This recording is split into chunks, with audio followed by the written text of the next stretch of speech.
다 함께 찬송가 490장 찬양하시겠습니다. 찬송가 490장입니다.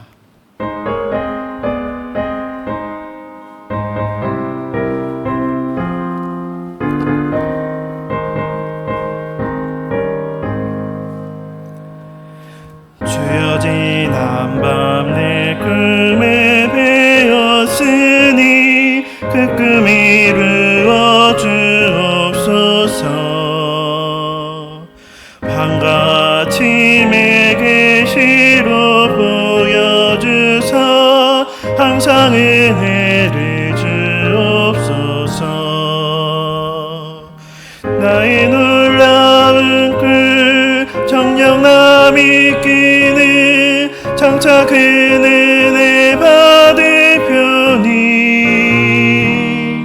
나의 놀라운 꿈 정녕 이루어져 주님 얼굴을 배우리라. 마음 괴롭고 아파서 낙심될 때 내게 소망을 주셨으며 내가 영광의 주님을 바라보니 악기 환하게 보이도다. 나의 놀라운 꿈 정녕 남이 끼는 장차 그 은혜 받을 편이 나의 놀라운 꿈 정녕 이루어져 주님 얼굴을 배우리라. 세상 풍조는 나날이 변하여도 나는 내 믿음 지키리니. 인생 살다가 죽음이 꿈 같으나 오직 내 꿈은 참되리라. 나의 놀라운 꿈 정녕 남이 끼는 장차 그 은혜 받을 편이 나의 놀라운 꿈 정녕 이루어져 주님 얼굴을 배우리라. 시편 11편 12편 말씀입니다. 시편 11편과 12편 말씀을 함께 교독하시겠습니다. 내가 여호와께 피하였거늘 너희가 내 영혼에게 새같이 내 산으로 도망하라 함은 어찌함인가. 악인이 활을 당기고 화살을 시위에 먹이며 마음이 바른 자를 어두운 데서 쏘려 하는도다. 터가 무너지면 의인이 무엇을 하랴. 여호와께서는 그의 성전에 계시고 여호와의 보좌는 하늘에 있으며 그의 눈이 인생을 통촉하시고 그의 안목이 그들을 감찰하시도다. 여호와는 의인을 감찰하시고 악인과 폭력을 좋아하는 자를 마음에 미워하시도다. 악인에게 그물을 던지시리니 불과 유향과 태우는 바람이 그들의 잔에 소득이 되리로다. 여호와는 의로우사 의로운 일을 좋아하시나니 정직한 자는 그의 얼굴을 배우리로다. 여호와여 도우소서. 경건한 자가 끊어지며 충실한 자들이 인생 중에 없어지나이다. 그들이 이웃에게 각기 거짓을 말하며 아첨하는 입술과 두 마음으로 말하는도다.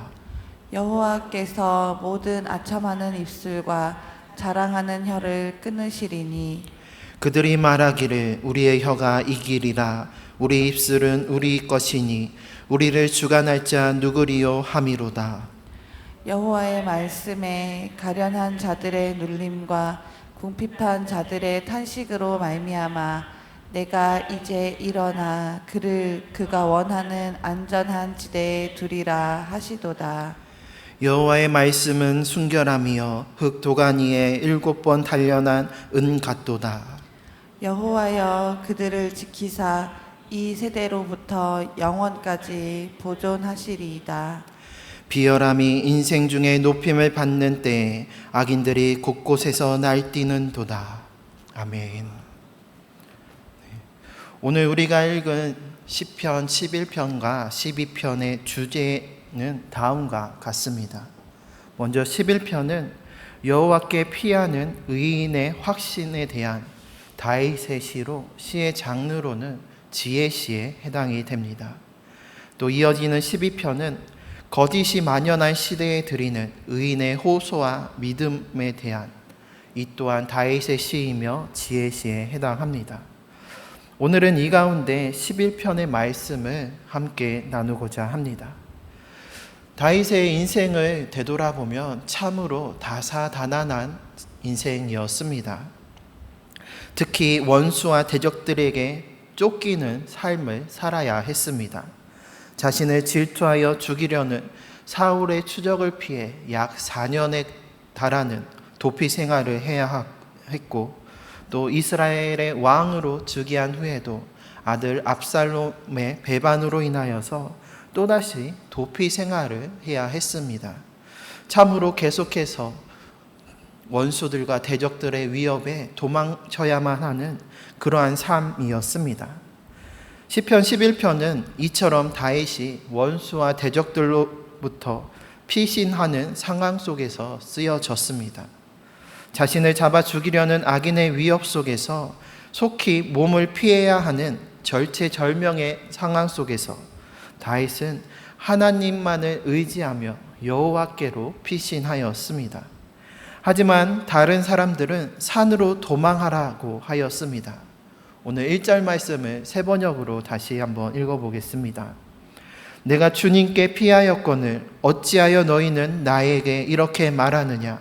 너는 새처럼 너의 산에서 피하여라. 여기서 너희는 다윗과 함께 도피한 다윗의 사람들이었습니다. 그들은 생명의 위협 속에서도 다윗을 배반하지 않고 다윗을 끝까지 따른 충성된 자들이었습니다. 그들은 다윗을 걱정하는 마음에 산으로 도망하여 산에서 피할 것을 조언하였던 것이었습니다. 그것이 가장 현실적인 방법이자 가장 합리적인 방법이었기 때문이었습니다. 황량한 광야 한가운데에서 사는 적군을 피해 몰래 몸을 숨기고 또 산 위에 올라서 저 멀리서 오는 적군의 동태를 살펴보며 도망하기에도 유리한 곳이었습니다. 지금 보시는 사진은 이스라엘 성지순례 방문지 가운데 대표적인 곳으로 엔게디 광야입니다. 이 엔게디 광야에는 높은 산과 깊은 골짜기들이 이루어져 있는데, 엔게디라는 이 히브리어는 우물을 뜻하는 엔과 어린 염소를 뜻하는 게디가 합쳐진 단어입니다. 그래서 새끼 염소의 샘이라는 뜻을 가지고 있는데, 보시는 것처럼 광야 한가운데 산 골짜기에 샘이 흐르고 또 산골짜기 곳곳에 크고 작은 동굴들이 있습니다. 사울이 3,000명의 군사를 이끌고 엔게디 광야에 숨어있는, 엔게디 산성에 숨어있는 다윗을 잡으러 왔을 때에 다윗이 숨어있던 동굴이 이 가운데 하나였을 것입니다. 이처럼 산은 도피하여 몸을 숨기기에 최적의 피난처였고 또 천연의 요새였습니다. 그러므로 산으로 도망하여 피하라 하였던 것은 주변 사람들이 그 조언은 최선의 것이었고 현실적인 선택이었습니다. 하지만 그것이 어찌 됨이냐라고 다윗은 말하였던 것이었습니다. 그리고 뒤이어 다윗의 부하들은 또한 2절에서 3절 이렇게 이야기합니다. 악인이 활을 당기고 화살을 시위에 먹이며 마음이 바른 자를 어두운 데서 쏘려 하는도다.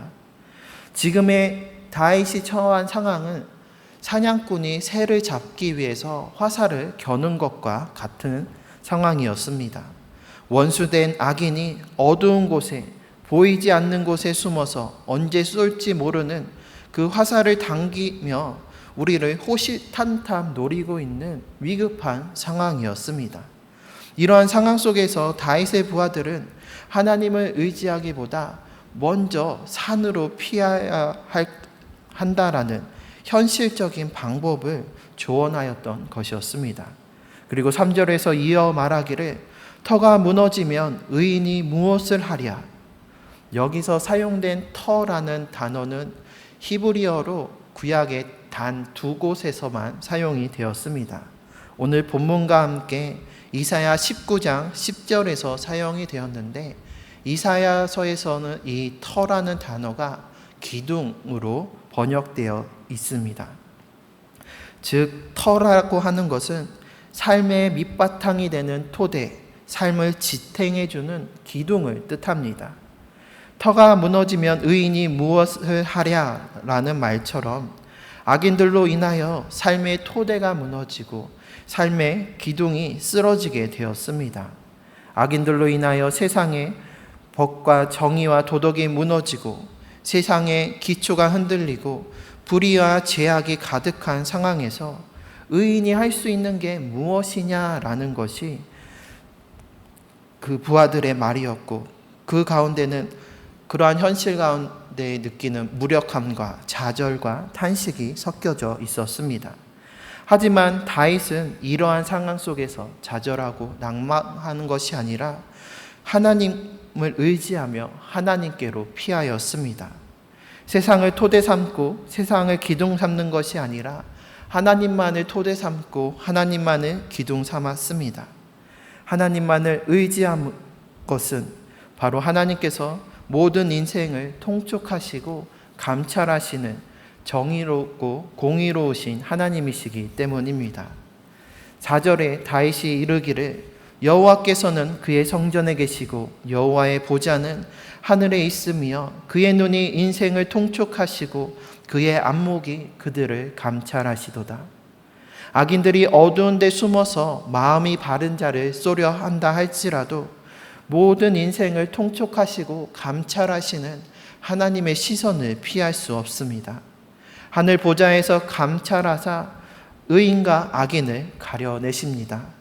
비록 어둠 속에 숨어서 하나님은 없다 여기고 또 당장에 그들이 형통하고 승리한 것처럼 보여도 의로우신 하나님께서는 악인들을 미워하사 불과 유황과 태우는 바람으로 그들을 심판하십니다.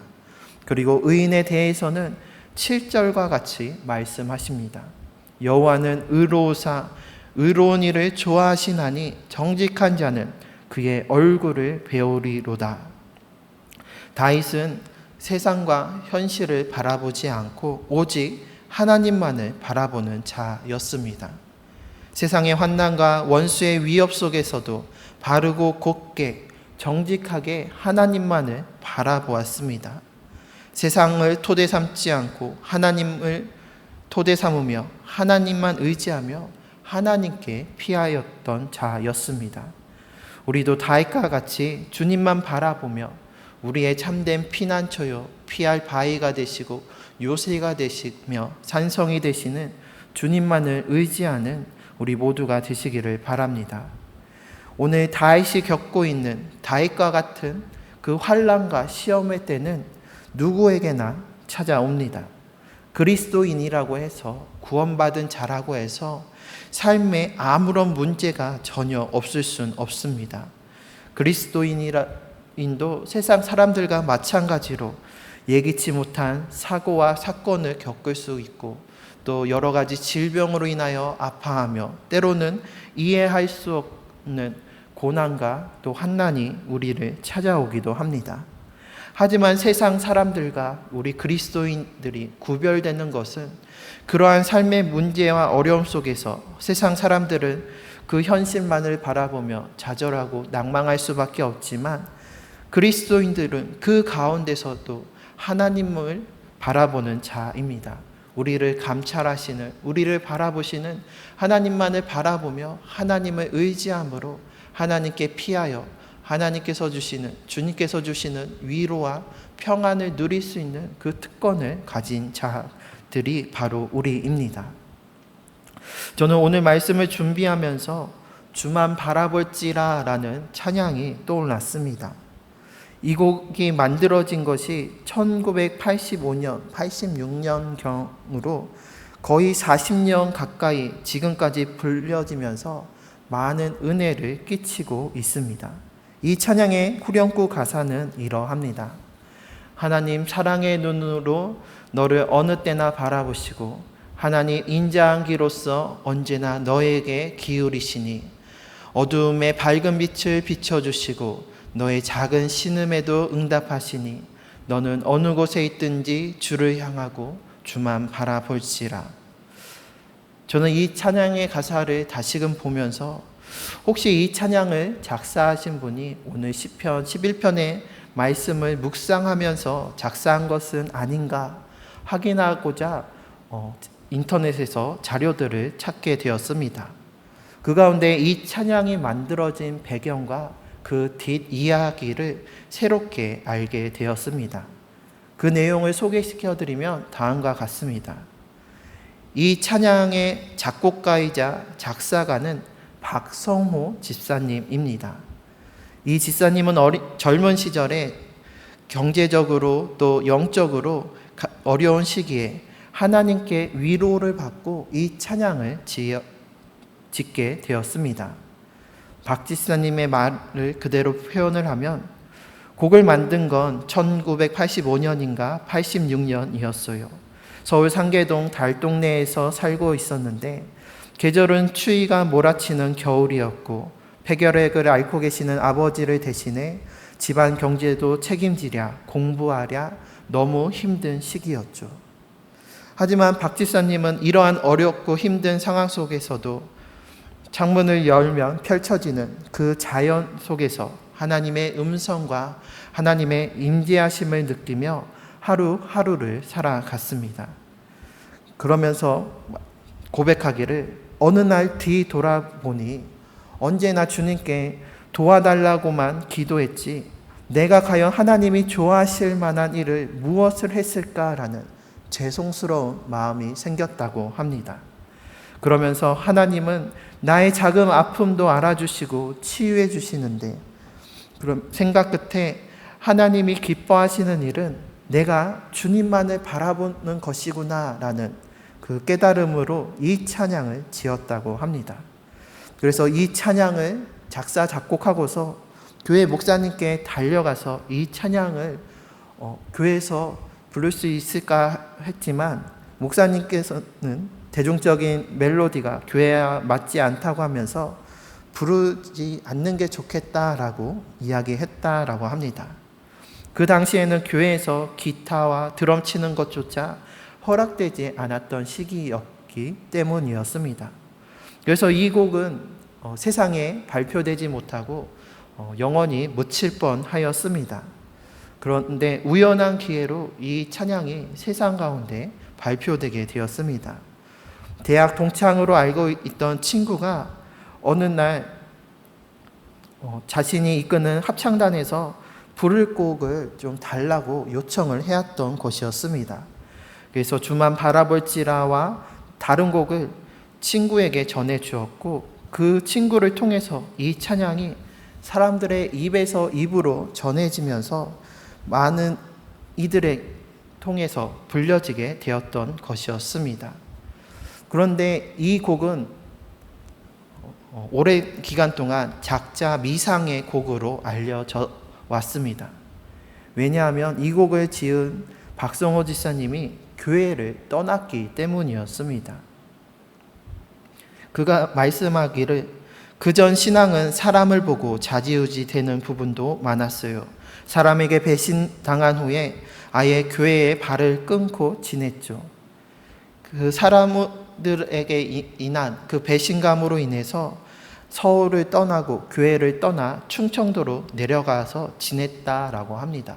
그렇게 떠난 지가 10년이 되었을 때에 우연히 라디오를 듣고 있는데 그 라디오에서 주만 바라볼지라라는 자신이 작사 작곡한 곡이 나오는 것을 듣게 되었다라고 합니다.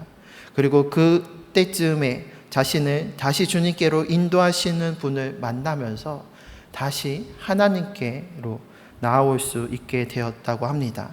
그때 그를 인도한 사람이 사랑의 호스피스의 심석균 회장으로서 그를 통해서 다시 하나님의 교회로 나아오게 되고 또 봉사의 삶을 살면서 지금까지 많은 그 환자들을 위한 헌신의 삶을 살고 계신다라고 합니다. 주만 바라볼지라라는 정말로 그 믿음의 고백으로 이 찬양을 작사 작곡하고 하나님께 찬양으로 고백했지만 세상을 살아가면서 사람을 보면서 살아왔을 때 그에게 찾아왔던 것은 실망과 배신감 뿐이었습니다. 혹 우리도 주님만을 바라보겠습니다. 주님만을 의지하겠습니다. 날마다 고백하지만 정작 우리의 삶의 자리에서 우리가 하나님이 아닌 세상을 바라보고 세상을 우리의 토대 삼고 기둥 삼고 있지는 않는지요. 하지만 세상의 토대와 세상의 기둥은 무너지고 맙니다. 그래서 우리는 그렇게 세상을 보며 사람을 보며 나아가는 자들은 결국에 실망할 수밖에 없고 환난과 어려움 속에서 좌절하고 낭망할 수밖에 없습니다. 하지만 오직 여호와만을 의지하고 피하는 자, 주님께 피하는 자에게 주님께서는 반드시 악인과 의인을 감찰하셔서 그들을 가려내시고 악인들은 심판하시나 의인들은 하나님의 얼굴을 보게 하여 주실 것이다 라고 말씀하십니다. 오늘 시편 11편의 말씀을 우리가 다시금 묵상하면서 우리가 주님만을 바라보며 주님만을 의지하며 나아가기를 다시금 결단하시길 바랍니다. 혹 우리가 주님이 아닌 세상의 것, 다른 것을 바라보고 그것을 의지하였다며 이 시간 주님 앞에 고백하면서 그 모든 것들을 내려놓고 내가 주인 삼은 세상의 모든 것들을 내려놓고 오직 주님만을 주인 삼고 의지하며 내가 이 세상의 환난과 어려움 속에서도 오직 주님만 의지하며 주님께 피하여 이 시간 주님께서 주시는 그 은혜와 사랑을 간구하시길 바랍니다. 그래서 참된 승리를 누리며 이 세상 가운데서 환난과 고난과 역경 속에서도 함께 하시며 도우시는 주님의 그 은혜와 사랑을 누리는 복된 삶을 살아가는 우리 모두가 되시기를 주님의 이름으로 축원합니다. 다 함께 기도하시겠습니다. 모든 인생을 통찰하시고 감찰하시는 하나님, 지금도 그 주님의 정의롭고 선하신 눈으로 세상을 바라보시며 악인과 의인을 가려내시는 줄 믿습니다. 주여, 이 죄악된 세상 속에서 우리는 오직 주님만을 의지하오니 아버지 세상의 것을 나의 토대 삼고 나의 기둥 삼지 않게 하여 주시옵소서. 오직 나의 피할 바위와 나의 피난처와 나의 산성과 요새는 여호와 하나님 한 분뿐이오니 아버지, 우리가 세상의 환난과 고통 속에서 오직 주님만을 의지하며 주님께 피신하여 나의 모든 것을 주님께 의탁하게 하여 주옵소서. 그때 주님께서 세상이 줄 수도 알 수도 없는 위로와 평안을 우리에게 주시며 모든 죄를 감찰하시는 주님께서 죄인을 심판하시고 의인에게는 주의 얼굴을 볼 수 있는 은혜를 허락하여 주시오니 아버지, 우리가 주님 품 안에 안겨서 주의 얼굴을 배우며 세상의 환난과 고난 속에서도 주님을 바라보며 나아갈 수 있는, 주님만 바라볼 수 있는 우리가 되게 하여 주시옵소서. 그래서 주만 바라볼지라라는 그 찬양의 고백이 우리의 믿음의 고백이 되게 하여 주사 언제 무엇을 하든 어디에 있든지 주님만을 향하고 주만 바라보게 하여 주옵소서. 그때 우리를 바라보시는 주님을 바라보게 하여 주시옵고 우리의 귀 기울여 주시는 주님께서 응답하여 주시는 그 응답을 듣는 이 아침 시간 되게 하여 주시옵고 우리의 삶이 되게 하여 주옵소서. 오늘 박재희 집사님을 위하여 함께 기도합니다. 수술을 무사히 마치고 회복해 주심에 감사 기도를 드립니다. 주여, 주님의 놀라우신 은혜로 그 상처를 치유하여 주사 회복시켜 주시는 줄 믿습니다. 주님의 은혜로 수술을 무사히 마치고 항암 치료 없이 아버지 회복 중에 있사오니 이 모든 것이 주의 놀라운 은혜요 주의 축복인 줄 믿습니다. 주여, 그 놀라운 은혜와 사랑을 늘 기억하게 하여 주시옵고 감사와 영광을 돌리는 찬양과 기도가 지사님의 삶 가운데 계속해서 이어질 수 있도록 그 삶을 주관하여 주시옵고 책임져 주옵소서. 또한 기도하기는 저를 비롯한 모든 성도에게 영육간의 강건함을 허락하여 주옵소서 기도하고 있사오니 아버지 박재희 지사님을 어루만져 주신 그 치유의 손길이 또한 우리 재앙교회 모든 성도님들에게 동일하게 임하게 하여 주옵소서. 육신의 연약함과 질병으로 인하여 아픈 가운데 있는 많은 성도님들 주님 기억하여 주시옵소서. 여호와 라파의 하나님께서 치유의 손으로 어루만져 주시고 치유의 강선을 비춰 주시옵소서. 그래서 그 질병의 어두움이 물러가게 하여 주시옵고 모든 상처가 온전히 회복되고 나음받게 하여 주옵소서. 또한 그 육신의 회복과 함께 그 마음 또한 회복시켜 주시옵소서. 그 연약함으로 인하여서 좌절하고 낭망하지 아니하도록 도와주시옵고 오직 우리의 피난처 되시는 주님만을 의지함으로써 주님께서 주시는 참된 위로함을 얻음으로 아버지 우리의 영까지 우리의 마음까지 온전히 회복시켜 주옵소서. 그래서 우리의 영과 혼과 육이 주님 안에 온전하여져서 아버지 이 땅을 살아가면서 주님께서 맡겨주신 그 사명을 끝까지 감당하기에 부족함 없도록 채워주시옵고 우리가 주의 영광을 위하여 살아갈 수 있도록 영육간의 강건함을 늘 허락하여 주옵소서. 주님, 이제 태풍이 우리나라를 북상하여서 다가오고 있습니다. 많은 비와 바람이 예고되고 있습니다. 주님, 폭풍을 잠잠케 하시는 주님만을 의지하며 바라오니 이 나라 이 민족을 굽어 살펴주시옵소서. 태풍으로 인하여서 많은 피해 입지 아니하도록 지켜주시옵고 어쩔 수 없는 그 피해 가운데서도 주님께서 함께하여 주셔서 위로하여 주시옵고 그 상황 속에서도 좌절하고 낭망하지 않게 하여 주시옵소서. 이 세상을 살아가면서 모래 위에 집을 짓지 않고 주님의 굳건한 반석 위에 집을 지음으로써 세상의 풍파 속에서도 좌절하고 낭망하고 쓰러지지 않게 하여 주시옵고 그 환난 속에서도 폭풍 속에서도 주님을 바라보며 주님께서 주시는 위로와 평강을 누릴 수 있도록 도와주시옵고 또한 그 피해들이 속히 회복될 수 있도록 우리를 통하여서 주님의 도움의 손길들이 우리의 이웃들에게 이루어질 수 있도록 주님 우리를 통해 또한 일하시고 역사하여 주옵소서. 오늘 하루의 삶을 우리 주님께 온전히 맡겨드립니다. 나의 삶, 나의 모든 것, 내 것이 아닌 주님의 것이오니 주님께 맡겨드릴 때에 주님께서 우리를 책임져 주시고 이끌어 주실 줄 믿사오니 오늘 하루도 주님 내 삶의 주인이 되어 주시옵고 내 삶의 주관자 되어 주사 내가 주님의 그 길을 온전히 걸어갈 수 있도록 이끌어 주시고 인도하여 주옵소서. 우리의 삶을 온전히 주님께 드리오며 우리 구주 예수 그리스도의 이름으로 기도드립니다. 아멘.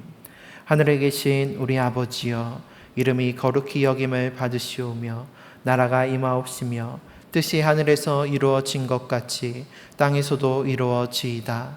오늘 우리에게 일용할 양식을 주시옵고 우리가 우리에게 죄 지은 자를 사하여 준 것 같이 우리 죄를 사하여 주시옵고 우리를 시험에 들게 하지 마시옵고 다만 악에서 구하시옵소서.